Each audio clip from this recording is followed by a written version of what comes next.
Hello and welcome to the latest episode of Under the Radar with Tim Peacock,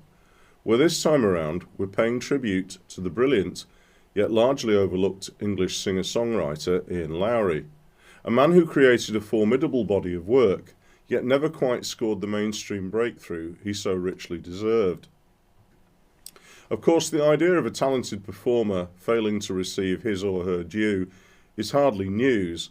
Yet for this writer, Ian Lowery's lack of recognition still feels especially galling,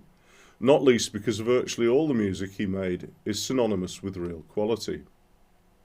I've chosen to home in on The Real Dirt, the belting 1988 album Lowery recorded with King Blanc for reappraisal, but really any long-form platter featuring his creative input would be appropriate here. A charismatic and often highly explosive frontman, Lowery was also one of the most gifted lyricists prowling the margins of the UK's indie scene during the 80s, and for me, he's right up there with the unsung wordsmiths of his generation, a small select group which also includes The Room's Dave Jackson and King of the Slums' Charlie Keeger. As Lowery is hardly a household name, it's necessary to provide a quick overview of his initial career and how he positioned himself to make The Real Dirt, the first of two albums he made for Beggars Banquet Records' offshoot Situation 2 in the late 1980s. Hailing from Hartlepool in the northeast of England, Lowery formed his first band, the Prefabs, while attending Sunderland Polytechnic in 1978. And while he never really escaped cult status, he managed to sustain a career on the fringes of the industry until his sadly premature death, aged just 44, in July 2001. In terms of his public profile, Lowery was most consistently visible from the late 70s until the early 90s. He initially fronted Sunderland Punk's The Wall while still based in the northeast, before he moved to London and spent the first half of the 80s fronting two significant outfits, the stark post-punk quartet Ski Patrol and the incendiary punk and swamp blues-imbued rockers Folk Devils. Though quite different in sound and approach, all these outfits enjoyed a modicum of critical acclaim, not to mention enthusiastic patronage, from influential BBC Radio 1 DJ John Peel.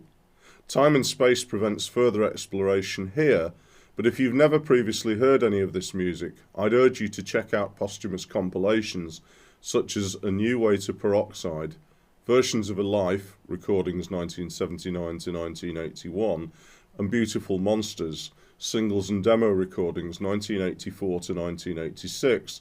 essential collections that showcase the best of the material Lowery made while fronting each of these bands.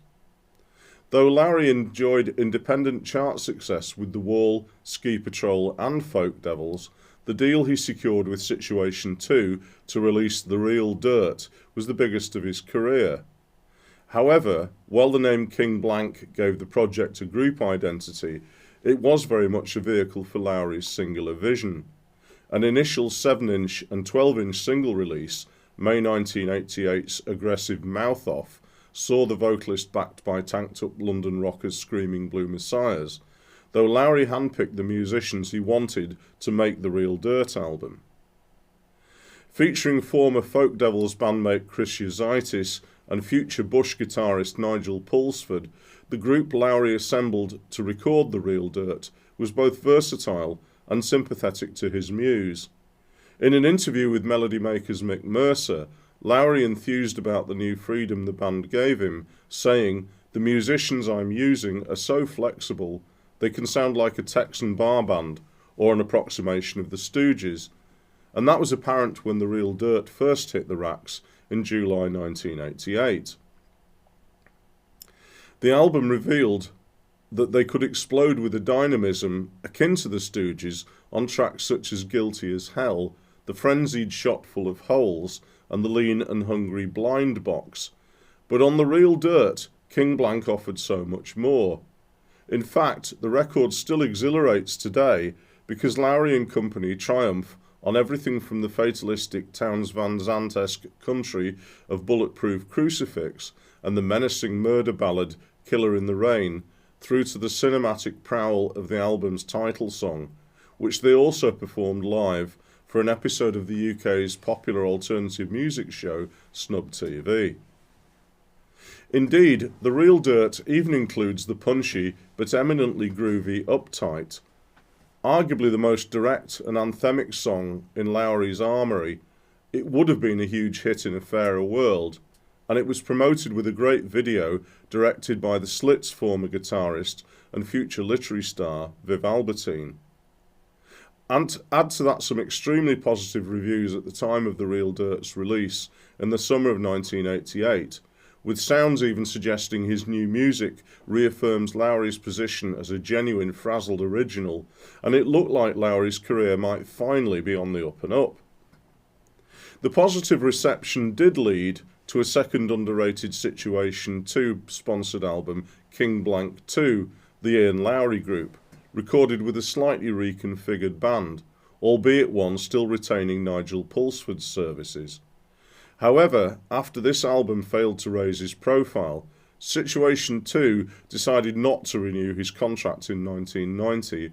and Ian Lowery never had a further opportunity to infiltrate the mainstream. More's the pity.